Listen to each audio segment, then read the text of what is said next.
नमस्कार दोस्तों, स्वागत है आप सबका बॉदराइज एकेडमी में। दोस्तों आज है 29 अप्रैल 2022 और डेली करंट अफेयर्स में हम लोग जो बेसिकली सोर्सेज देखने वाले हैं Assam tribune and different other national dailies. और regarding the PDF of this whole video I will be putting the description, I mean in description I will putting a link there. आप directly download कर सकते हैं और कभी भी अगर आपको एडमिशन्स भी लेना है हमारे अकेडमी में then any time you can contact on to these number for more information. चलिए सबसे पहला देख लेते हैं दोस्तों, असम ट्रिब्यून से यह दिया गया है रिगार्डिंग अफ्रीकन स्वाइन फीवर। देखिए वैसे यह न्यूज़ अगर देख लीजिएगा ना, लास्ट में एक हफ्ते से इसको ट्रैक कर रहा हूँ, राइट। कभी नागालैंड में कभी दिख रहा है, कभी मिजोरम। तो एनीवेज क्या हो रहा है ना, तो अलग अलग जगह पे नॉर्थ ईस्ट में हमें यह देखने को मिल रहा है। अभी मेघालय में दिखा है। तो अगेन क्या है ना, इसके बारे में हमें जानना पड़ेगा दैट अफ्रीकन स्वाइन फीवर क्या है। आपको यह नहीं पूछेगा दैट कौन से डिस्ट्रिक्ट में, कौन से राज्य में यह हुआ है। No no no no, they won't be asking you. They ask you, if they ask then they ask about that what this actually is. क्या यह जूनोटिक डिजीज़ है, क्या यह एनिमल टू ह्यूमन भी ट्रांसफ़र करता है, क्या इसके रिलेटेड कोई वैक्सीन्स है, ये कहाँ पे ये डिजीज़ जो है सबसे पहले कहाँ पे दिखा। तो ये सब भी चीज़ें पूछते हैं क्योंकि पास्ट ईयर में क्वेश्चंस के बेसिस पे ही ना आप एनालिसिस करते हो यार, दैट क्या क्वेश्चन ये लोग पूछ सकते हैं। ठीक है, सो इसके बारे में देख लेते हैं। ये एक हाईली कंटेजियस और फेटल एनिमल डिजीज़ है ना, ध्यान दीजिएगा। यह जो है ना एनिमल डिजीज़ है और यह ह्यूमन में ट्रांसफ़र एज सच नहीं होता, ठीक है। बट कुछ कुछ कैरेक्टरिस्टिक्स फीचर्स हैं जो कि एनिमल में दिखते हैं, जिससे हमें पता चलता है हाँ उस एनिमल में शायद यह डिजीज़ हुआ है ना। पहले तो बता दे रहा हूँ, स्वाइन फीवर मतलब स्वाइन मतलब सुअर, पता है ना, पॉर्क जो उसको खाया जाता है ना। एनीवेज तो स्वाइन जो है ना, आपको दिमाग में रखना पड़ेगा दैट यह जो डिजीज़ है यह सुअर को ही इम्पैक्ट करता है, ठीक है। दैट इज़ स्वाइन्स को। अब स्वाइन्स में हमें फीवर देखने को मिलेगा, डिप्रेशन, लॉस ऑफ एपेटाइट, है ना, वोमिटिंग, डायरिया। तो ये सब एक्टिविटीज़ बेसिकली देखने को मिलती है। 1920s में सबसे पहले इसको अफ्रीका में देखा गया था, ध्यान दीजिएगा, इसलिए तो अफ्रीकन स्वाइन फीवर नाम दिया गया है ना जी, ठीक है। हिस्टोरिकली अगर देख लीजिएगा तो अनडाउटेडली अफ्रीका में तो देखा ही गया है, बट यूरोप, साउथ अमेरिका और कैरेबियन रीजन्स में भी दिखा गया था। But 2007 that is recently he phase phenomena हुआ है, जहाँ पर हम लोग डिफरेंट अदर मल्टीपल कंट्रीज में भी इसके देखने को मिल रहे स्ट्रेन्स, जैसे Africa, Asia, Europe and different other regions में, जहाँ पर सिर्फ और सिर्फ डोमेस्टिक पिग्स ही नहीं बल्कि वाइल्ड पिग्स में भी हमें इस type of African swine fever जो है क्लियरली हमें देखने को मिल रहा है ना। यह बहुत ज़्यादा डेंजरस है, पता है, सुअरों के लिए। क्यों? क्योंकि इसमें मोर्टेलिटी रेट अगर देख लीजिएगा ना 100% है, इसमें बचाया ही नहीं जा सकता ना। एक चीज़ ज़रूर है दैट हाँ, भले ही उनको बचाया नहीं जा सकता, राइट, बट कोई थ्रेट ह्यूमन को एज सच नहीं है। मतलब हमारे आपको कोई थ्रेट नहीं है। क्यों? क्योंकि ये एनिमल से ह्यूमन में तो ट्रांसफ़र होता ही नहीं है, ठीक है। और अफ्रीकन स्वाइन फीवर को एक डिजीज़ है जो कि लिस्ट किया गया by world organisation of animal health के द्वारा, ठीक है। और ऑफ कोर्स अगर कहीं पर भी देखा जाए तो रिपोर्ट पहले करना पड़ेगा world organisation of animal health को, ठीक है, ये क्योंकि लिस्टेड है ना। सवाल ये होता है that world organisation of animal health है क्या भाई? यह एक इंटरगवर्नमेंटल ऑर्गेनाइजेशन है जिसका मेन रिस्पॉन्सिबिलिटी यही है दैट कैसे एनिमल्स का जो हेल्थ है दुनिया भर में, कोई भी एनिमल्स क्यों ना हो, ठीक है, उसको कैसे इम्प्रूव करे। 182 मेंबर कंट्रीज़ हैं और इंडिया भी इसका एक मेंबर कंट्री है, ठीक है। तो अभी जो हो रहा है ना अफ्रीकन स्वाइन फीवर, तो इंडिया भी इसको directly world organisation of animal health को डायरेक्टली रिपोर्ट कर रहा है, ठीक है। नाउ इनका बेसिकली एक डॉक्यूमेंट है ना, दे डेवलप्स एन नॉर्मेटिव डॉक्यूमेंट जिसमें वेरियस रूल्स लिखे हुए रहते हैं दैट वेरियस मेंबर्स कंट्रीज, जैसे इंडिया भी इसका मेंबर कंट्री है, राइट।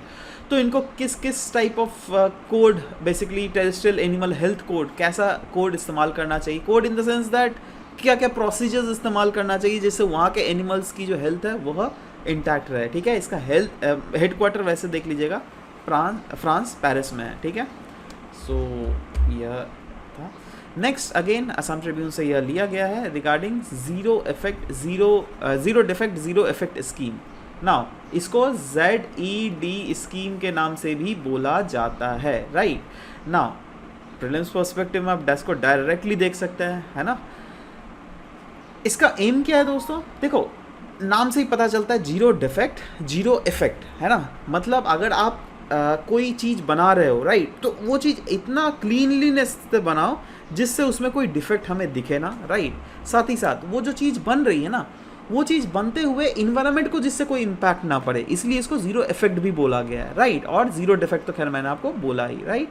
तो अब किस सेक्टर में ये इंक्लूड होता है? Of course MSMEs, micro small medium enterprises के ऊपर ये लागू होता है, जिसका मेन एम है जीरो इफेक्ट जीरो डिफेक्ट का, दैट कैसे प्रमोट किया जा सके एडेप्टेबिलिटी ऑफ क्वालिटी टूल्स और सिस्टम, और साथ ही साथ एनर्जी एफिशिएंट मैन्युफैक्चरिंग को भी कैसे प्रमोट किया जा सके, ठीक है। क्योंकि एनर्जी एफिशिएंट, वही ना बोला जीरो इफेक्ट मतलब क्या, अगेन इनडायरेक्टली कहीं ना कहीं पुश दिया जा रहा है दैट ग्रीन एनर्जी में हम लोग ट्रांसफर हो जाए, है ना। सो ये क्लियरली इंकरेज करता है एमएसएमईज को दैट वो अपने क्वालिटी स्टैंडर्ड्स को अपग्रेड करते रहे, जिससे जो डिफेक्टिव प्रोडक्ट्स बन रहे हैं वो कम से कम हो, और जो इन्वायरमेंट को भी जो इम्पैक्ट बन रहा है वो भी कम से कम हो, right. Now also the aim is to develop professionals in the area of ZED manufacturing and certification, and also to support the Make in India campaign को भी कहीं ना कहीं सपोर्ट करना का एम है जीरो डिफेक्ट जीरो इफेक्ट का। Next again Assam Tribune से यह लिया गया है, one station one product scheme के रिलेटेड न्यूज़ था ना। ये जो है ना आपको जस्ट ध्यान में रखना पड़ेगा दैट ये स्कीम है क्या, इसके ऑब्जेक्टिव्स क्या है, ठीक है। One station one product, usually जो रेलवे स्टेशंस होते हैं ना, रेलवे स्टेशंस में यह बेसिकली लागू किया जाता है वन स्टेशन वन प्रोडक्ट। मतलब अगर सोचो कोई एक स्टेशन है, से फॉर एग्जांपल गुवाहाटी का स्टेशन या फिर कोई भी डिब्रूगढ़ का स्टेशन, ठीक है। तो डिब्रूगढ़ में वहाँ के जो एमएसएमईज मैक्सिमम क्या क्या मैन्युफैक्चर करते हैं वो उस प्रोडक्ट को प्रमोट करना है। जैसे आप देख रहे हो यहाँ पर एक वन स्टेशन वन प्रोडक्ट एक कियोस्क है।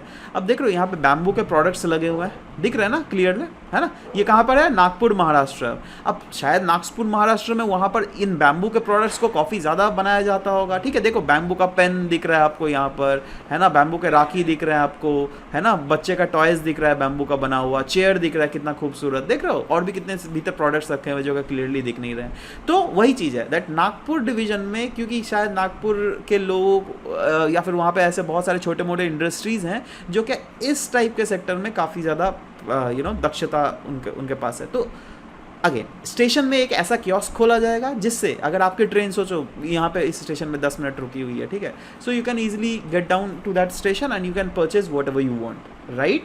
तो वही चीज़ बोला गया दैट डिफरेंट लोकल प्रोडक्ट्स को यहाँ पे प्रमोट की जाएगी। अब आपको तो पता ही है दैट नॉर्थ ईस्ट में भी कितने वेराइटीज़ ऑफ बैम्बूज है, राइट। तो अगर वेराइटीज़ ऑफ बैम्बूज एग्जिस्ट करते तो ऑफकोर्स बैम्बू के प्रोडक्ट्स भी बहुत ज़्यादा है, जी हाँ, आप देखते भी होंगे, है ना। तो उन्हीं चीज़ को अगेन वेरियस स्टेशंस में उसको भी प्रमोट किया जाएगा, ठीक है। This is all about it. Next is PM Svanidhi scheme, right. PM Svanidhi scheme यह है क्या? देखो हमें सिर्फ यही जानना है दैट एक्चुअली में पीएम स्वनिधि स्कीम जो है किसके ऊपर लागू किया जाता है, that is more than enough, ठीक है ना। मैं पूरा बता भी दे रहा हूँ आपको दैट ये पीएम स्वनिधि स्कीम है क्या। देखो फुल फॉर्म अगर देखोगे, PM stands for prime minister, Svanidhi मतलब S for street, V for vendor, street vendor, आत्मनिर्भर निधि, आत्मनिर्भर निधि, ठीक है। तो मतलब ये जस्ट निमोनिक बनाना होता है इन्हें, तो ये लोग कैसे भी बना देते हैं, बट हाँ आपको उतना ध्यान में, बट हाँ ये ध्यान में रखिए दैट हाँ द स्ट्रीट वेंडर्स के लिए एक प्रोग्राम है जो क्या केंद्र सरकार के द्वारा बनाया गया है। इसके तहत क्या है दैट जो स्ट्रीट वेंडर्स होते हैं ना, दैट इज़ कुछ बेचते होंगे, आप देखे होंगे दैट कुछ भी झालमुड़ी वालमुड़ी बेचते हैं, है ना। तो उनको micro credit facilities basically provide करवाई जाती है, ठीक है, to the street vendors as a collateral free loan of rupees 10,000 with low rates of interest for a longer period, for a period of 1 year।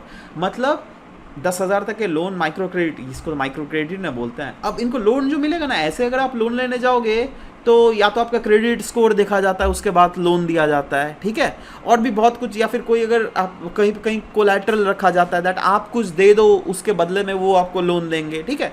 But यहाँ पे कोई भी collateral नहीं रखा जाता है। अब इनसे क्या कोलैटरल, इनके पास क्या ही कोलैटरल होगा, आप खुद ही सोच के देखो ना, ठीक है। तो उनको लेकिन लोन दिया जाता है and the scheme has envisaged to facilitate loans for amounting of rupees 5,000 crore. आज का अगर अप्रूवल देख लीजिए, today's approval has increase the loan amount to rupees 8,100 crore, thereby providing street vendors working capital. मतलब अभी जो रिसेंटली ये न्यूज़ इसलिए था क्योंकि पहले जो कैपिटल प्रोवाइड किया जाने वाला था ना, वो सिर्फ 5,000 करोड़ तक। 5,000 करोड़ मतलब कोई एक स्ट्रीट वेंडर को 5,000 करोड़ नहीं मिलेगा, नहीं। जैसे सोचो जितने भी सारे स्ट्रीट वेंडर्स है, सोचो 1,000 स्ट्रीट वेंडर्स है, ठीक है, उनमें 5,000 करोड़ दिया जाएगा। अब उनमें अगर 5,000 करोड़ दिया जाएगा तो आप देखो ना, अगर हर जनों को अगर 10,000 रुपये दिए जा रहे हैं तो शायद कितने लोग कवर किया जाएंगे, मैं मान के चल रहा हूँ 1,000 10,000, ठीक है। अब क्या होगा ना, अब ये अमाउंट अगर बढ़ा दिया गया मतलब ज़्यादा से ज़्यादा स्ट्रीट वेंडर्स को इसके बेनिफिट्स प्रोवाइड करवाया जाएगा, समझ रहे हो बात। तो यही चीज़ है, बट ध्यान रखना दैट ये जो है स्ट्रीट वेंडर को collateral free micro credit provide करवाता है। अच्छा, आप लोगों में से और भी किसी ने एक बार क्वेश्चन पूछा था ना दैट सर आप जो पढ़ाते हैं क्या हम लोग पूरा ही अपना नोट्स में बना ले। नहीं भैया, पूरा नोट्स बनाओगे तो कैसे चलेगा यार। देखो सिर्फ और सिर्फ जो है ना कीवर्ड्स हमें लिखने पड़ते हैं, जैसे पीएम स्वनिधि है ना, आपको क्या लिखना पड़ेगा दैट इससे जो है कोलैटरल फ्री लोन मिलता है, वो भी माइक्रो क्रेडिट है ना, मतलब ये 10,000 तक का लोन है ना, और वो भी बहुत लो इंटरेस्ट रेट में। मतलब जैसे आपको नॉर्मल लोन्स मिलता है 5-6% देना पड़ेगा आपको बैंक में, तो बट यहाँ पर बहुत कम है ना, बहुत ही कम है ना। अब खुद सोचो ना, कोलैटरल तो कुछ लिया ही नहीं जा रहा है ना, जो भी स्ट्रीट वेंडर्स है सबको दे दिया जाएगा। आप खुद सोचो, दिमाग भी कभी लगाओ दैट स्ट्रीट वेंडर्स, क्या सरकार की एश्योरेंस रख रही है दैट 100% जो पैसे स्ट्रीट वेंडर्स को सरकार दे रही है उनको पैसे रिटर्न मिलेंगे? नहीं, कभी नहीं मिलेगा, ये तो कॉमन सा बात है ना। बट स्टिल सरकार जो है इस टाइप के इनिशिएटिव्स लाना ही सरकार को पड़ेगा, जिससे अब हम अपने देश को आत्मनिर्भर बना सके। ठीक है, समझ गए बात। चलो अब आगे बढ़ते हैं। अच्छा, इस स्कीम का और भी मतलब क्यों इस स्कीम को रोल आउट किया गया उसके रिलेटेड और भी बहुत सारे पॉइंट्स अगर आपको डायरेक्टली क्वेश्चन में आए तो आप you can deal with these points. Like आपको पैंडेमिक अभी आया था, आपको पता है पैंडेमिक लॉकडाउन के बाद क्या हालत हुआ है ना। अनऑर्गेनाइज सेक्टर की तो वाट लगी पड़ी है, ठीक है। तो अब ये लोग भी तो अनऑर्गेनाइज सेक्टर में ही ना आते हैं जी। क्या इनका क्या कोई पेंशन स्कीम है? नहीं, राइट। क्या इनका कोई मेडिकल इंश्योरेंस है? नहीं। हर रोज के दिहाड़ी में ये लोग काम करते हैं, ठीक है। सो of course the covid pandemic जो है and the nation wide lockdown undoubtedly पूरा हर इन लोग के बिजनेस साइकिल को बिल्कुल ही डिस्टर्ब करके रख दिया था। तो कहीं ना कहीं एक सरकार की तरफ से यह एक हेल्प है उनके लिए, ठीक है। Establishing credit score and digital record. जी हाँ, आप खुद सोचो, सरकार अगर इनको लोन देगी तो सरकार तो मेक श्योर करेगी ना दैट कितने पैसे मिल रहे हैं वो एक्चुअली सरकार को भी चुकता किया जाए। तो सरकार तो कुछ शर्तें रखेंगी ना, जैसे सरकार बोलेंगी दैट देखो भाई तुम QR कोड से लोगों से पैसे लो, है ना। इससे सरकार को डबल फायदा हो जा रहा है। एक तो सरकार भी इनके ऊपर कहीं ना कहीं इनडायरेक्टली ट्रैक रख पा रही है, क्योंकि सरकार जो इन्हें पैसे देगी वो बैंक अकाउंट के थ्रू न देगी, है ना। इनका भी फाइनेंशियल इंक्लूजन हो गया। मोर ओवर सरकार बोलेगी इसको दैट देखो तुम अगर किसी से अगर पैसे लेने हो तो QR कोड से लेना, है ना, तुम्हारे बैंक अकाउंट में डायरेक्ट चला जाएगा, तो वो भी खुश, है ना, उसको भी कोई टेंशन नहीं। अब इससे फ़ायदा क्या होगा सरकार को दैट सरकार को मतलब अभी जो ब्लैक मनी जो सर्कुलेट हो रहा है ना मार्केट में, वो चीज़ बहुत हद तक घट जाएगा, समझ रहे हो बात। तो अगेन ब्लैक मनी अगर घटेगा तो अल्टीमेटली फ़ायदा तो सरकार को ही होगा। Prevent debt trap. जी हाँ, डेट ट्रैप को भी बहुत, अब क्या होता था पहले, क्या होता था वेंडर्स को अगर लोन चाहिए होता तो सरकार तो नहीं देती थी, कोई स्कीम भी इनके लिए नहीं था, राइट। तो इन्हें अल्टीमेटली नॉर्मल दूसरे लोगों से लोन लेना पड़ता था, है ना। वो भी अनसिक्योर्ड लोन होता था, उसमें भी 20% 30% इंटरेस्ट देना पड़ता था उन्हें, ठीक है। मतलब अगर 100 रुपया अगर उन्हें लोन दिया तो 1 साल बाद उन्हें 120 रुपया देना पड़ेगा। वहीं पर अगर बैंक अगर ये लोन दे रही है ना PM स्वनिधि स्कीम के तहत, उसमें शायद अगर 100 रुपया अगर लिया ना अगर, तो 1 साल के बाद शायद 102 रुपया 103 रुपया देना पड़ेगा मैक्सिमम, समझ रहे हो बात। तो बहुत घट गया ना जी, समझ। और ये तो मैं 100 के ऊपर 102 103 बोल रहा हूँ। आप खुद सोचो, ये लोन अगर 10,000 में मिलेगा तब तो और भी ज़्यादा होगा ना जी, है ना। और इनके लिए जो है ना एक एक रुपया भी मैटर करता है भाई। भले ही आप लोग 2 मिनट में मूवी PVR में 250-300 रुपये खर्च के उड़ा देते हो, है ना। कोई KFC पिज़्ज़ा हट ये वो फलाना डिकना जगह में खा के उड़ा देते हो, कुछ पता नहीं चलता है। बट आप उन लोगों से पूछो जो डेली के इनकम करते हैं, उनके लिए एक एक रुपये भी बहुत ही ज़्यादा इम्पॉर्टेंट होता है। एनीवेज, फॉर्मलाइजेशन ऑफ इकोनॉमी तो होगा ही, क्योंकि जैसे मैंने बोला दैट ज़्यादा से ज़्यादा लोग इनफॉर्मल से फॉर्मल सेक्टर में आने की कोशिश करेंगे। एंड ऑफ कोर्स मतलब ट्रांजिशंस जो है वो वाइड ट्रांजिशंस होने वाला है। नेक्स्ट 200 न्यूज़ है, हिंदू से लिया गया है। GS2 पर्सपेक्टिव में आप इसको रिलेट कर सकते हो। अगेन ये भी इश्यूज़ रिलेटेड टू हेल्थ ही है ना। किसके रिलेटेड? कर्नाटका ने 2027 को टारगेट सेट किया है दैट 2027 तक कर्नाटक मलेरिया फ्री हो जाएगा, है ना। ना मलेरिया है क्या? यह एक लाइफ थ्रेटनिंग डिजीज़ है जो किसके द्वारा होता है? एक पैरासाइट के द्वारा। और उस पैरासाइट का नाम क्या है? Female anopheles mosquito. जब ये बाइट करती है ना तो there is high risk that आपको भी मलेरिया हो सकता है, ना ये सबसे ज़्यादा एंडेमिक किस रीजन में है? अफ्रीका में, नाइजीरिया, कॉन्गो, तंजानिया, मोजाम्बिक, निजर, बुर्किना फासो, तो ये सब सारे अफ्रीकन कंट्रीज़ ही हैं। और पूरे अफ्रीकन कंट्रीज़ को मिलाकर ही अगर आप मतलब सालाना डेटा देख लीजिएगा ना, तो आपको पता चलेगा that over half of the yearly deaths तो यहीं पर होता है। इवन नाउ जी हाँ, the disease kills over 4 lakh every year. WHO का फिगर है ये। अच्छा, ये तो वो चीज़ है जिसको रिकॉर्ड किया जा रहा है ना। आपको पता होना चाहिए दैट सरकारें के मतलब बहुत सारे समय जो है सरकार जो है डेटा को छुपा भी देती है, ठीक है। Children under age of 5 are most vulnerable group under the malaria. In 2019 they account for 67% of all malaria deaths worldwide. In 2019 India का अगर एस्टिमेट देख लोगे तो 5.6 मिलियन केसेस ऑफ मलेरिया जो है हमें देखने को मिला था, बट 2020 में जो है यह बढ़कर अराउंड 20 मिलियन केसेस हमें देखने को मिला है, right. Now WHO malaria free certification. अब देखो ये सर्टिफिकेशन कौन प्रोवाइड करेगा? अभी जो कर्नाटक जो बोल रही है दैट हम 2027 तक मलेरिया फ्री हो जाएंगे, ये सर्टिफिकेशन लेकिन WHO ही प्रोवाइड करेगा, ठीक है। तो वही चीज़ बोला गया दैट WHO जो है ग्रांट करता है सर्टिफिकेशन जब कोई भी country has demonstrated that the chain of indigenous malaria transmission by anopheles mosquito has been interrupted nation wise. वो भी मिनिमम 3 साल के लिए इंटरप्ट होना चाहिए, तभी WHO जो है यह सर्टिफिकेशन प्रोवाइड करेगा, ठीक है।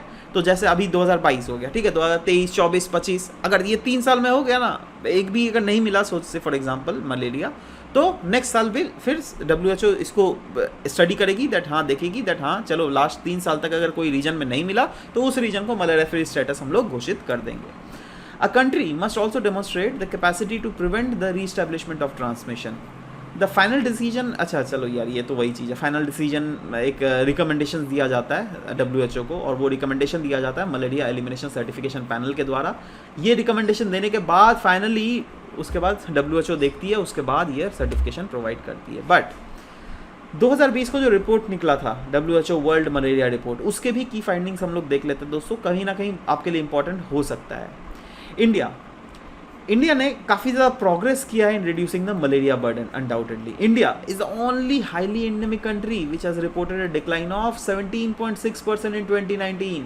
जी हाँ, बहुत ही ज़्यादा तगड़ा रिडक्शन है। मतलब रिडक्शन इसका मतलब क्या है दैट कहीं ना कहीं सरकार फोकस इस सेक्टर में कर रही है तो ही ना चीज़ें रिडक्शन हो रही है जी। Next is reasons for the failure to develop malaria vaccine so far. मतलब अभी तक इसके रिलेटेड वैक्सीन क्यों नहीं आया है? क्योंकि देखो इसका जो लाइफ साइकिल जो है ना मलेरिया कॉजिंग पैरासाइट का काफ़ी ज़्यादा कॉम्प्लेक्स है, राइट। उसको समझने के लिए प्रॉपर R&D कहीं ना कहीं खर्चा करना पड़ेगा, जो क्या खर्चा नहीं हो रहा है, right. There is lack of funding, clearly लिखा ही हुआ है मलेरिया वैक्सीन बनाने के लिए। वैक्सीन मैन्युफैक्चरर्स जो है उनको काफ़ी कम इंसेंटिव मिलते हैं मलेरिया वैक्सीन बनाने के लिए, क्योंकि अगर इसका डोमिनेंस देखोगे किन किन रीजन्स में है, क्या बोला मैंने यार, अफ्रीकन रीजन्स में ज़्यादा है यार, है ना। अब अफ्रीका के लोगों के पास तो पैसे ही नहीं है, गरीब है ऐसे लोग, है ना। तो अगर मैं R&D करके अगर आप कोई दवाई बना रहे हैं तो आपको उसको बहुत पैसे ले चाहिए, ठीक है। और आप कोई दवाई क्यों बनाओगे वैसा दवाई जो क्या सिर्फ और सिर्फ चुनिंदा कुछ लोग ही सिर्फ उसको इस्तेमाल कर सके? आपका तो लॉस हो जाएगा ना जी। ऐसा दवाई बनाओगे जिसको पूरा रीजन इस्तेमाल कर सके, है ना। और वो सस्ता नहीं बना जा सकता क्योंकि R&D में बहुत ज़्यादा खर्चा हो जाता है, समझ रहे हो बात। तो ये सब चीज़ें कहीं ना कहीं हमें देखनी पड़ेगी। नेक्स्ट इज हेपेटाइटिस बी के रिलेटेड न्यूज़ है दोस्तों। ये भी अगेन आप GS2 issues related to health से आप इसको रिलेट कर सकते हैं। हेपेटाइटिस होता क्या है उसको हम लोग जानते हैं दोस्तों। ये देखो ये एक इन्फेक्शन है जो कि लिवर को इम्पैक्ट करता है, ठीक है। और ये किस लिए होता है? एक वायरस के कारण जिसको कहते हैं हेपेटाइटिस बी वायरस, ठीक है। वायरस जो है स्प्रेड करता है कहाँ? Blood, semen, different other body fluids के थ्रू यह पूरा बॉडी में ये सर्कुलेट कर सकता है। And it can be prevented और protected against through vaccination as well. Most common जो सिम्टम है हेपेटाइटिस बी का, वो सिम्टम्स कुछ लिखे हुए हैं। If you want to go through it then you can go through it. Next दोस्तों हीट वेव के रिलेटेड है। अच्छा, क्यों न्यूज़ में था? क्योंकि हीट वेव जो है ना विदर्भा और मराठवाड़ा जो रीजन जो है ना महाराष्ट्र का, वहाँ पे हीट वेव का इम्पैक्ट हमें बहुत ज़्यादा देखने को मिल रहा है। GS1 से आप जोग्राफिकल फिनोमेना से इसको रिलेट कर सकते हो। हीट वेव होती क्या है? देखो ये माफ़ करना, ये एक वैसी सिचुएशन है जहाँ पर टेम्परेचर एबनॉर्मली बहुत ज़्यादा हाई हो जाएगा, ठीक है। इतना ज़्यादा हाई हो जाता है ना जिससे कि ह्यूमन और एनिमल्स भी वहाँ पर मर जाते हैं। जी हाँ, ठीक है। और अगर कहीं पर हीट वेव ज़्यादा आएगा तो आप खुद सोचो कोल्ड वेव जो की जो प्रोपोर्शन है ना वो भी घट रही है वहाँ पर, ठीक है। तो अगेन दोनों आपस में कॉन्ट्राडिक्टरी है। एनीवेज अब हीट वेव को थोड़ा अच्छे से समझते हैं तो आपको भी समझने में ज़्यादा आसानी होगी, जिसमें हम लोग बात करेंगे हीट वेव होती क्या है, इंडिया में हीट वेव कैसी है, इम्पैक्ट क्या होता है हीट वेव का, और क्या क्या स्टेप्स है जिससे टैकल किया जा सकता है हीट वेव को, ठीक है। एक एक करके डिस्कस करें। चलो सबसे पहले हीट वेव। देखो हीट वेव जैसे मैंने बोला एबनॉर्मली हाई टेम्परेचर होता है, मतलब मोर देन नॉर्मल, जो मैक्सिमम टेम्परेचर होना चाहिए ना उससे भी ज़्यादा, ठीक है। और ये अब किस समय टेम्परेचर ज़्यादा होगा बताओ, विंटर सीजन में तो नहीं होगा ना जी, समर सीजन में ही होगा, ठीक है। जी हाँ एब्सोल्युटली, समर सीजन में हमें इस टाइप के एक्टिविटीज़ देखने को मिलता है, जो क्या इंडिया के पार्ट अगर देख लेगा तो मेनली किन किन रीजन्स को इम्पैक्ट करता है, नॉर्थ वेस्टर्न और सदर्न सेंट्रल पार्ट। ये सदर्न सेंट्रल पार्ट और नॉर्थ वेस्टर्न इंडिया को बहुत ही ज़्यादा इम्पैक्ट करता है। इसका मतलब यह मैं नहीं बोल रहा हूँ सदर्न साइड में नहीं हो रहा है, नहीं, सदर्न साइड में भी सब जगह ही होता है, बट हाँ इम्पैक्ट जो है इस रीजन को ज़्यादातर होता है, जिसके कारण बहुत समय तो लोगों की मृत्यु भी हो जाती है, and it usually becomes fatal to the human body. Next is Indian meteorological department की अगर बात करें तो इंडियन मेट्रोलॉजिकल डिपार्टमेंट क्या बोलती है भैया हीट वेव के बारे में। देखो वो बोलती है, तो देखो अगर टेम्परेचर रीच हो जाए मिनिमम 40 डिग्री सेंटीग्रेड प्लेन्स में और minimum 30 degree centigrade hilly regions में, and should reflect an increase of at least 5 to 6% above the normal temperature। मतलब सोचो नॉर्मल टेम्परेचर कहीं पर 25 डिग्री सेंटीग्रेड हो कोई हिली रीजन में, ठीक है। अब अचानक से नेक्स्ट वाले सीजन में आपको ऑन एन एवरेज आपको 32 से 33 डिग्री सेंटीग्रेड मिल रहा है, ठीक है। तो जी हाँ उस रीजन में हीट वेव घोषित कर दिया जाएगा, that will be classified at heat waves, ठीक है। अब आप खुद सोचो अगर 5 से यहाँ पे तो 5 से 6 डिग्री लिया गया, यहाँ पे अगर मैं आपको बोल दूँ एक ऑप्शन बना के दे दूँ दैट अरे भाई यहाँ पे 10 से 20 डिग्री हो जाएगा, तो क्या वो सही नहीं होगा? एब्सोल्युटली वो भी तो सही होगा ना जी, कॉमन सेंस लगो ना। अगर 5 से 6 डिग्री अगर नॉर्मल टेम्परेचर से ज़्यादा बढ़ रहा है उसको हम लोग हीट वेव कहेंगे, तो अगर 10 से 20 डिग्री में वहाँ पे आपको बनाकर दे दूँ तो आप कंफ्यूज मत कर जाना दैट अरे भाई सर ने तो 5 से 6 डिग्री पर आया था वही वाला सही है। कभी कभी देखो civil services is all about common sense, है ना। जो निकालते हैं आज तक जिसने निकाला है सब ने कॉमन सेंस अपना अप्लाई किया है। ये कॉमन सेंस ज़्यादातर यूपीएससी में ज़्यादा अप्लाइड करने को आपको अपॉर्चुनिटी मिलेगा, है ना। अभी जो आप 5 जून को एग्जाम देने वाले हो वहाँ पे आपको ये अपॉर्चुनिटी मिलने वाला है जो भी यूपीएससी दे रहा है। बट एनीवेज एपीएससी में भी ऑफकोर्स लेवल तो कहीं सेम ही सिलेबस हो गया, तो again there is high probability that they can ask you this as well, right. अच्छा इसी के कारण जो है ना अर्बन हीट आइलैंड इम्पैक्ट भी तो हमें देखने को मिल रहा है ना मोड़ पर, या फिर हम इनडायरेक्टली वाइस वर्सा ये भी बोल सकते हैं that urban heat island impact के कारण भी जो है हमें ज़्यादा हीट वेव्स देखने को मिल रहे हैं, क्योंकि हीट वेव्स का अगर इम्पैक्ट आप देखोगे गांव वाले एरियाज़ में नहीं होता, ज़्यादा शहरों में होता है। क्यों? क्योंकि अर्बन हीट आइलैंड इम्पैक्ट हमें शहरों में देखने को मिलता है। शहर मतलब ज़्यादा बड़े बड़े इमारतें, स्काई स्क्रैपर्स, मतलब ज़्यादा सरफेस एरिया मतलब ज़्यादा जो सन की रोशनी है ना वो एब्जॉर्ब करेगी, ज़्यादा अगर ऑब्जॉर्ब करेगी भाई ये रिलीज़ भी तो करेगी, है। जब रिलीज़ करेगी ना तो उस वाले फिनोमिना को हम लोग अर्बन हीट आइलैंड इम्पैक्ट कहते हैं, ठीक है। एनीवेज इससे हम लोग पता चला गया ओवरऑल हीट वेव्स क्या होता है। इंडिया में अगर हीट वेव्स की अगर बात करें तो Lancet countdown on health and climate change release किया गया था ये रिपोर्ट 2021 को, ठीक है, जिसमें ये बोला गया India, Bangladesh, Pakistan they have recorded the greatest loss to work hours due to heat exposure in 2020. In fact, India has become 15% more vulnerable to extremes of heat than 1990s. आप सोच पा रहे हो? This is huge, right? Indian senior citizen were among the most affected ones due to heat wave exposure. जी हाँ, absolutely. आप खुद सोचो, these are the report जो क्या clearly एक report present करती है। तो again आपके घर में अगर कोई senior citizen हो तो make sure करना that गर्मियों के दिन में do take care of them very well, है ना।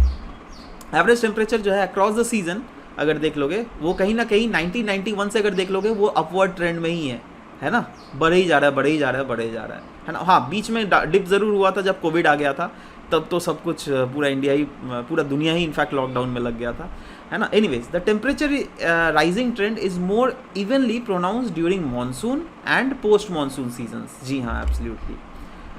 Okay, heat waves in India भी पढ़ लिया। अब इम्पैक्ट ऑफ हीट वेव्स देखते हैं। देखो इम्पैक्ट अगर बात करें तो अगेन लोग और इंसान भी मर रहे हैं, जानवर भी मर रहे हैं।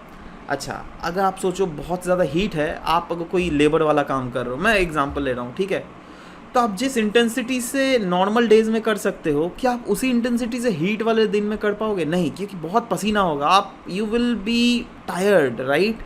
How you will perform bro? ठीक है, तो उस समय क्या होगा, लेबर प्रोडक्टिविटी भी बहुत हद तक घट जाएगी, राइट? यही नहीं, वाइल्ड फायर्स एंड क्योंकि बहुत ज़्यादा हीट हो रहा है, आप खुद सोचो ना, इतना ज़्यादा हीट हो रहा है, पत्ते भी सूख जाएंगे, इतने ज़्यादा सूख जाएंगे ना that they are highly probable that हाँ वहाँ पर थोड़ा भी अगर कुछ चिंगारी भी लगा तो पूरा आग लग सकता है, वाइल्ड फायर हो सकता है, ड्रॉट कंडीशंस प्रिवेल होती हैं, जो कि एक्चुअली में दिख रहा है भाई, ये सब कोई गलत नहीं है। क्रॉप डैमेजेस होती हैं, लेस फूड एंड प्रोडक्टिविटी हमें देखने को मिल रहा है। अब फ्रूट प्रोडक्शन ही अगर कम हो गया तो आप खुद सोचो ना, हम जैसे कंट्री जो कि ओवर पॉपुलेटेड है, इंडिया कंट्री, राइट? तो ऑफ कोर्स यहाँ पे काफ़ी ज़्यादा प्रॉब्लम हमें सामना कर सकता है, राइट? नेक्स्ट स्टेप क्या क्या टैकल किया जा सकता है दोस्तों? देखो, tackle in the cell that जैसे कोई अगर शहरी एरिया हो गया, ठीक है, तो वहाँ पे कूलिंग शेल्टर्स बना दो, जैसे डेली वेज अर्नर्स होते हैं ना, उनके लिए कोई एक ऐसा रीजन जहाँ पर वो थोड़ा रिलैक्स कर सके, है ना? थोड़ा एसी का हवा भी खिला दो यार, एसी का हवा नहीं एटलीस्ट बट शेल्टर तो दे दो ना, वो भी it is more than enough, right? Next is heat proof building. जी हाँ, अब क्या होगा ना दैट आप देखते होंगे बहुत सारे बिल्डिंग्स होते हैं, उसमें कलर क्या लगता है पता है? ब्लैक कलर रहता है। मैं तो देखकर हैरान हो गया था, एक जगह डार्क नेवी ब्लू दे दिया था उन्होंने, है ना, एक जगह एकदम मैरून कलर, एकदम इतना डार्क देते हैं ना भाई। देखो आप लोग भी अगर दे रहे हो ना, ऐसा चीज़ मत करना। क्यों? देखो मैं आपको बता रहा हूँ, साइंस बता रहा हूँ इसके पीछे। कोई भी डार्क कलर जो होती है ना, वो हीट को एब्जॉर्ब करती है, ठीक है? तो आप सोचो, एक कंडीशन है जहाँ पर आपका जो बिल्डिंग है वो डार्क कलर का है, तो ऑफ कोर्स वो हीट एब्जॉर्ब करेगी। बट वहीं पर अगर मेरा बिल्डिंग वाइट कलर का है या फिर कोई लाइट कलर का मैंने दे दिया, तो वो ज़्यादा से ज़्यादा जो हीट को है वो रिफ्लेक्ट कर देगी, एब्जॉर्ब करेगी, मैं ऐसा नहीं बोल रहा हूँ, बट बहुत कम करेगी, है ना? आप दीवार छू के देख लेना, कहीं पर अगर आपका ब्लैक कलर का या फिर कोई डार्क कलर का दीवार होगा ना, उसको छूना गर्मियों के दिन में, और लाइट कलर वाला को छूना, आप देखना जो डार्क कलर वाला है वो ज़्यादा गर्म होगा as compare to light colour, ठीक है? उसी से आपको पता चल जाएगा दैट ये जो पार्ट ऑफ द बिल्डिंग होता है ना, जो कि ब्लैक कलर या फिर डार्क कलर, वो ज़्यादा हीट एब्जॉर्ब करती है। तो हमें वैसा कलर ही नहीं करना है अपना बिल्डिंग को, है ना? समझ रहे हो बात? या फिर आप अगर कोई फ्लैट कल्चर में भी रहते होंगे तो मेक श्योर आप अपने मालिक को बोलिए दैट अरे भाई बाहर में जो कलर दीजिएगा वो कोई लाइट कलर दीजिएगा, है ना? तो ये सब चीज़ें। अच्छा, बिल्डिंग्स जो है वो वेंटिलेशन होना चाहिए। देखो वेंटिलेशन मतलब क्या होता है, जैसे अगर आप सोचो ये आपका रूम है, ठीक है, ये छज्जी है ना? अब देखना छत के नीचे में इस टाइप का वेंटिलेशन दिया हुआ रहता है, पता है लॉजिक पता है इसके पीछे क्या है? अभी के जैसे नॉर्मल फ्लैट कल्चर है ना, उसमें लेकिन वेंटिलेशन नहीं दिया जाता है, क्योंकि वो लोग सोचते हैं दैट अरे भाई फ्लैट है मतलब एसी लगाएगा, क्या वेंटिलेशन दूँ? देखो वो बात अलग है, एसी लगने से तो वेंटिलेशन होगा ही नहीं, कॉमन सेंस बात है। बट जिस हर सब कोई तो अमीर नहीं होता ना जी एसी खरीदने वाला, ठीक है? तो अगर आप खुद सोचो, नॉर्मल अगर घर है ना, तो वहाँ पे क्या होता है ना, इसलिए वेंटिलेशन दिया जाता है, जैसे आप घर के भीतर में हो, ठीक है, कोई एक्टिविटीज़ कर रहे हो, कुछ कर रहे हो, किसी ने कुछ घर में कुछ सामान वामान पकड़ा होगा, ठीक है, तो अगेन भीतर में भी तो एक हीट तो रिलीज होता है ना। आपको पता है दैट हीट जो भी रिलीज होगा, क्योंकि वो लाइट है तो वो ऊपर भागेगा, ठीक है, तो वो अगेन क्या होता है ना दैट इस वाले वेंटिलेशन से आराम से वो भीतर वाला हीट बाहर निकल जाता है, समझ रहे हो? इसीलिए वेंटिलेशन दी जाती है। इसीलिए you also need to make sure that आपके भी घर में वेंटिलेशन ज़रूर से हो, ठीक है? चलो स्टेप्स भी देख लिया, इसी के साथ हीट वेव क्या होता है ये भी खत्म हो गया। अब नेक्स्ट है दोस्तों, एक अलग इनिशिएटिव के बारे में बात की जाएगी, ये है IRAD इनिशिएटिव, ठीक है? ये एक इनिशिएटिव है ministry of road transport and highways का, जिसका मेन ऑब्जेक्टिव क्या है दैट रोड सेफ्टी को कैसे हमारे देश में इम्प्रूव किया जा सके।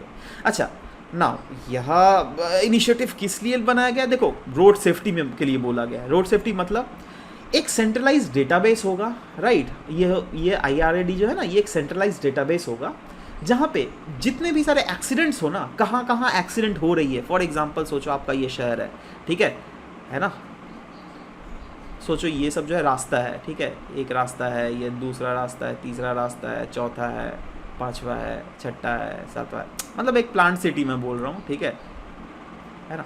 तो सोचो इस वाले पॉइंट में बहुत ज़्यादा एक्सीडेंट होती है, सोचो इस वाले पॉइंट में बहुत ज़्यादा एक्सीडेंट होती है, इस वाले पॉइंट में बहुत ज़्यादा एक्सीडेंट, इस वाले, सोचो इस 4 शहर में ये वाले पॉइंट्स ऐसे हैं जहाँ पर सबसे ज़्यादा एक्सीडेंट होती है, ठीक है? तो ये जो IRAD है ना, सेंट्रलाइज्ड डेटाबेस, इसमें क्लियरली पता चल जाएगा दैट हाँ कौन कौन से रीजन्स है जहाँ पर सबसे ज़्यादा आज तक हमें एक्सीडेंट देखने को मिला है, ठीक है। तो उसके बाद सेंट्रल गवर्नमेंट अपने एजेंसीज़ को यहाँ पे भेजेगी, बोलेगी दैट क्यों यहाँ पे एक्सीडेंट हो रहा है, इस चीज़ को ठीक कीजिए, समझ रहे हो बात। तो it was launched in Chandigarh recently, इसलिए काफ़ी ज़्यादा न्यूज़ में था। ये अगेन किसका इनिशिएटिव है, ministry of road transport and highways का, जिसके तहत मेनली डिटेल्ड कैप्चर्स को डिटेल करेगी about the accident prone areas throughout the India, ठीक है। So this was about it. अब एमसीक्यूज में आ जाते हैं दोस्तों। कल कुछ एमसीक्यूज पूछा गया था, जैसे सबसे पहला था regarding cooking oil in needs for India, जिसमें दोनों स्टेटमेंट बिल्कुल सही दिए गए थे, तो सी वॉज द करेक्ट आंसर। दूसरा ऑप्शन था रिवर रैंचिंग प्रोग्राम, जिसमें पहला वाला ऑप्शन जो था ना दोस्तों, ये वाला ऑप्शन में थोड़ा लोल झलोल किया गया था बेसिकली। लेटर स्टेज नहीं, इनिशियल स्टेज में बेसिकली जो है ना कैप्टिविटी में रखा जाता है, ठीक है। लेटर स्टेज में तो इसको छोड़ दिया जाता है ना बाहर में जब वो एडल्ट्स हो जाता है, बट कैप्टिविटी स्टेज जो है इनिशियल स्टेज में रखा जाता है आपका रिवर रैंचिंग प्रोग्राम में, ठीक है। तो इसीलिए यह वाला जो ऑप्शन गलत था, इसलिए करेक्ट ऑप्शन पूछा गया था, तो सिर्फ दूसरा ही सही होगा, क्योंकि दूसरा वाला बिल्कुल यहाँ पर सही है, ठीक है। यहाँ पे बहुत जनों ने लेकिन गलत किया है, ठीक है। एनीवेज नेक्स्ट सी वाज, अच्छा ये तो क्लियर सा ऑप्शन था, 500 के जगह मैंने 5000 लिख दिया था, है ना, एंड बाकी तीनों बिल्कुल सही थे। एनीवेज ऑप्शंस देख लीजिएगा, CBD was the correct sequence of the answer, CBD है ना, CBD please provide PDF also. Surjeet already PDF नीचे दिया हुआ रहता है मेरे भाई, आप देख लीजिए, ठीक है। नेक्स्ट गीतिका CCD, चलिए गीतिका देखिए यहाँ पे आपने गलती किया है, ठीक है। उपासना ने बिल्कुल सही किया है, अब्दुल आप भी गलत किया है आपने, कृष्णश्री आपने भी गलत किया है, आशादीप ने बिल्कुल सही किया है, वेरी गुड। BCD, अच्छा इन्होंने आपने तो दो गलती कर दिया, पीतम्बर, ठीक है, चलिए कोई बात नहीं। CCD देखिए यहाँ पर भी गलती हुआ है, CBD देखो, हिमाक्षी आपने भी गलती किया है, सही है। ध्रुव ज्योति आपने भी, अरे विनय आप भी गलती कर दी है, चलिए कोई बात नहीं। जिंटू, चलिए ये सही किया है इन्होंने। हसल बसल, अच्छा तेजोमय आपने भी गलती किया, चलिए कोई बात नहीं, एक गलती हो ही सकता है। ये सब इन बिटवीन द लाइंस थोड़ा ठीक से पढ़िएगा, है ना। आज वाला भी जैसे मैंने क्वेश्चन दिया ना, इन बिटवीन द लाइंस थोड़ा पढ़िए, ऑफ कोर्स सही हो जाएगा। नेक्स्ट, अच्छा आज का क्वेश्चन है, नीचे कमेंट सेक्शन में आपको आंसर्स देना है, ठीक है। When does the Indian meteorological department declare heat waves और severe heat waves in an area और a city?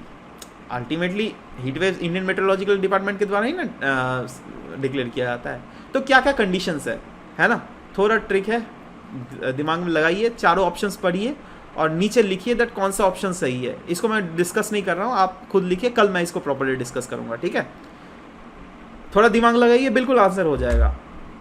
Next, consider the following statement regarding hepatitis B. दो स्टेटमेंट दिए हुए हैं। Hepatitis B is an infection in the kidney which happens because of hepatitis B virus. दूसरा है the virus usually spreads through blood, semen and other body fluid, ठीक है। आपको बताना 1 only, 2 only, both 1 and 2, neither 1 nor 2, कौन सा सही है। नेक्स्ट क्वेश्चन है, consider the following statement regarding African swine fever. दो स्टेटमेंट्स दिए गए दोस्तों इसके। It was first detected in Africa in 2000s। दूसरा है since the fever has no cure, the only way to stop it spread is by culling the animals, है ना। आपको बताना है कौन सा इसमें करेक्ट ऑप्शन है, 1 only, 2 only, both 1 and 2, neither 1 nor 2, ठीक है। नीचे कमेंट सेक्शन में ज़रूर से लिखिएगा। आज का क्वेश्चन का क्वेश्चन है और उसके मॉडल आंसर भी दिए गए हैं regarding critically analyse why death penalty is justified in modern times. देखो इसको क्रिटिकली एनालाइज करने बोल रहा है, मतलब डेथ पेनल्टी होता क्या है वो तो आपको इनिशियल स्टार्ट में लिखना पड़ेगा, राइट। अगर सुप्रीम कुछ भी इसके रिलेटेड फैक्ट्स वो मैं देखना चाहता हूँ, आपका इनोवेशन क्या हो रहा है, आप नीचे कमेंट सेक्शन में अगर लिखिएगा तो बेहतर रहेगा, ठीक है। क्योंकि मैं बार बार बोलता हूँ, इंट्रोडक्शन और जो फाइनल कंक्लूजन होता है उसमें ज़्यादा से ज़्यादा इनोवेशन डालने की कोशिश कीजिए, छोटा से छोटा हो, राइट, तो ये ज़्यादा सही होगा। Anyways, critically analyse why the death penalty is justified, मतलब आपको एक तो जस्टिफिकेशन देखना पड़ा है, आर्ग्यूमेंट्स इन फेवर देखने पड़ेंगे डेथ पेनल्टीज़ के, राइट। क्या क्या आर्ग्यूमेंट्स फेवर में होता है, आर्ग्यूमेंट्स वैसे होते हैं जो कि अगेंस्ट डेथ पेनल्टीज़ के हैं, वो सब भी आर्ग्यूमेंट देखने पड़ेंगे और उसी से फाइनली आप कंक्लूजन लिखकर आंसर को समाप्त करोगे। एनीवेज, आप खुद से भी आंसर लिखो, इफ़ अगर नहीं समझ पा रहे हो तो of course we have already provided this answer, right. Do follow that answer as well, of course you will surely come up with good marks, of course, right? So this was all about the discussion that we had for today's class. मिलते हैं next class में कल का, ठीक है। Bye bye, take care and thank you for listening to the whole video. Thank you very much guys.